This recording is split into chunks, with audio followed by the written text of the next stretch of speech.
Hello and welcome to the channel. The Department of State Services (DSS) continued its covert operations when on Friday night stormed the Economic and Financial Crimes Commission (EFCC) headquarters and raided the anti-corruption agency until Saturday.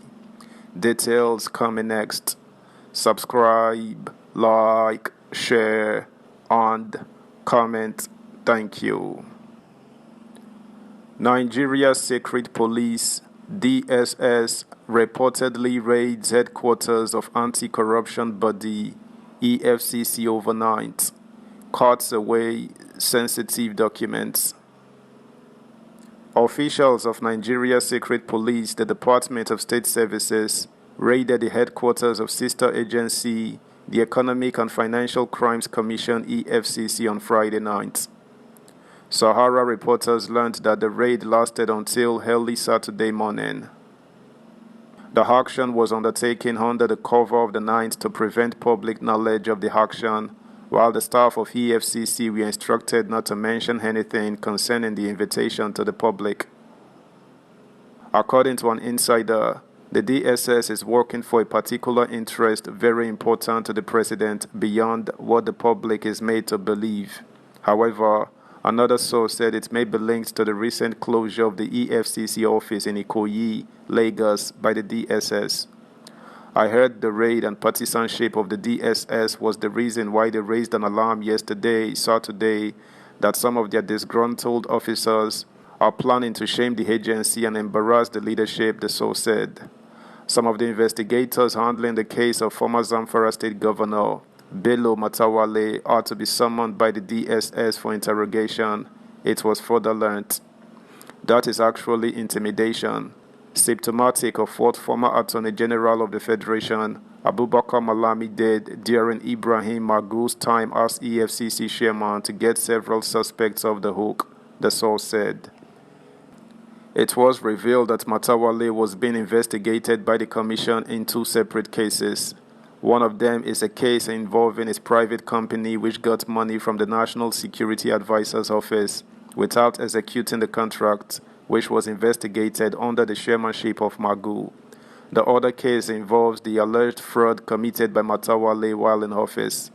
Someone close to President Bola Tinubu also informed our reporter that the president is also aware of the moves by the former governor to stop the anti-corruption body from probing him, which includes obtaining court orders to restrain the commission and other agencies from carrying out their investigations. President Bola Tinubu Wednesday suspended Bawa from office indefinitely. According to a release from the presidency on Wednesday, Bawa's suspension is to allow for proper investigation into his conduct while in office. This follows weighty allegation of abuse of office leveled against him. Mr. Bawa has been directed to immediately hand over the affairs of his office to the Director, Operations in the Commission, who will oversee the affairs of the office of the chairman pending the conclusion of investigation.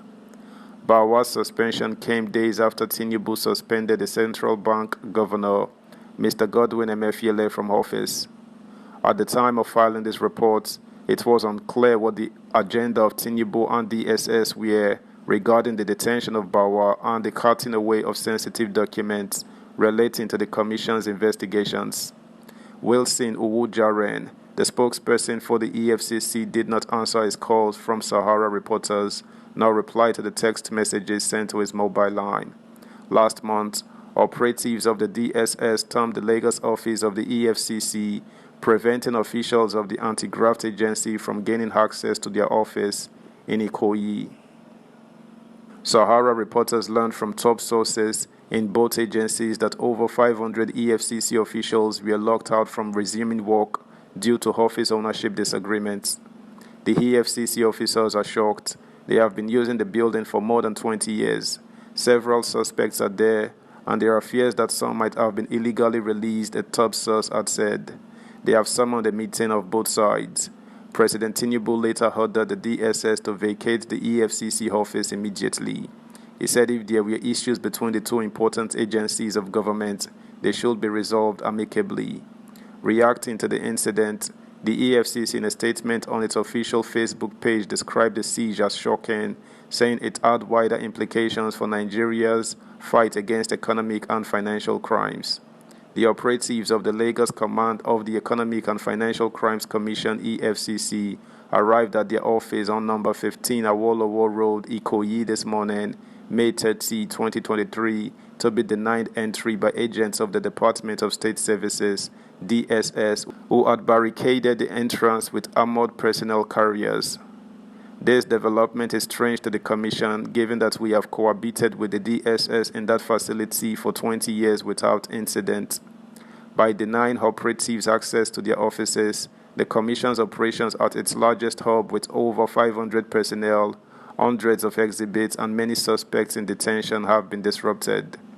Cases scheduled for court hearing today have been aborted, while many suspects who had been invited for questioning are left unattended. Even more alarming is that suspects in detention are left without care, with grave implications for their rights as inmates. All of these have wider implications for the nation's fight against economic and financial crimes. The siege is inconsistent with the synergy expected of agencies working for the same government and nation, especially when there are ongoing discussions on the matter, the statement read. Subscribe, like, share, comment, and please turn the notification bell on. Thank you. But the DSS, in a statement by its public relations officer, Peter Afunanya, denied barricading the EFCC office.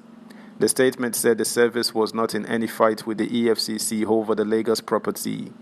The DSS statement read, "The attention of the Department of State Services (DSS) has been drawn to some media reports that it barricaded the EFCC from entering its Lagos office.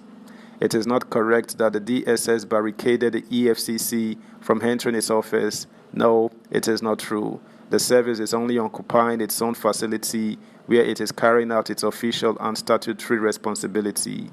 By the way, there is no controversy over number 15A Awolowo Road as been insinuated by the media. Did the EFCC tell you it is contesting the ownership of the building? I will be surprised if it is contesting the ownership. Awolowo Road was NSO headquarters. SSS and DSS started from there. It is a common knowledge. It is a historical fact. Check it out. There is no rivalry between the service and the EFCC over and about anything. Please do not create any imaginary one. They are great partners working for the good of the nation. Dismiss any falsehood of a fight." That's the news, guys. Thanks for listening. Until next time. Bye.